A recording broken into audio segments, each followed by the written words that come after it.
નેત્રંગ તાલુકાના મચામાળી ગામે મચ્છીના ભાગ પાડવા બાબતે પિતરાય ભાઈએ ભાઈની હત્યા કરી હતી।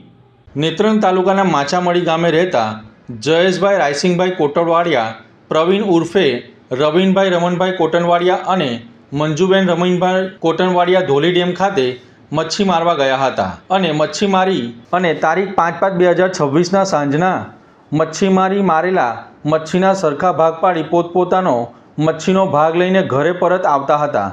જે સમય દરમિયાન મચામળી ગામમાંથી આંજોલી ગામ તરફ જવાના બળદગાડાવાળા કાચા રસ્તા ઉપર મચ્છીના ભાગલા પાડવા બાબતે બંને સાવકા ભાઈઓ જયેશભાઈ કોટડિયા અને પ્રવીણ ઉર્ફે રવિન કોટડિયા વચ્ચે ઝઘડો થતાં જયેશભાઈ કોટવાડિયાએ તેની પાસેના થેલામાં રાખેલ શેરડી કાપવાનું કોયતું કાઢી પ્રવીણ ઉર્ફે રવિન કોટવાડીને ગળાના ભાગે મારતા કરુણ મોત નીપજ્યું હતું।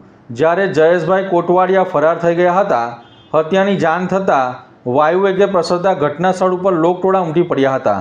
નેત્રંગ પોલીસ સ્ટેશનના પોલીસ ઇન્સ્પેક્ટર વી.એસ. વંજારાએ હત્યા અંગે ગુનો નોંધી આરોપીઓને ઝડપી પાડવા માટે પોલીસ સ્ટાફની અલગ અલગ ટીમો બનાવી અલગ અલગ જગ્યાના સીસીટીવી ફૂટેજ ચેક કરી ટેકનિકલ સર્વેલન્સ અને હ્યુમન રિસોર્સિસના આધારે તપાસ હાથ ધરેલ હતી, જેમાં હત્યા કરી નાસી ગયેલ આરોપી જયેશ રાયસિંગ કોટવાડિયાની નર્મદા જિલ્લાના ચિકદા તાલુકાના મુલકાપાડા ગામેથી ધરપકડ કરીને જેલ ભેગો કરી દેવામાં આવ્યો છે।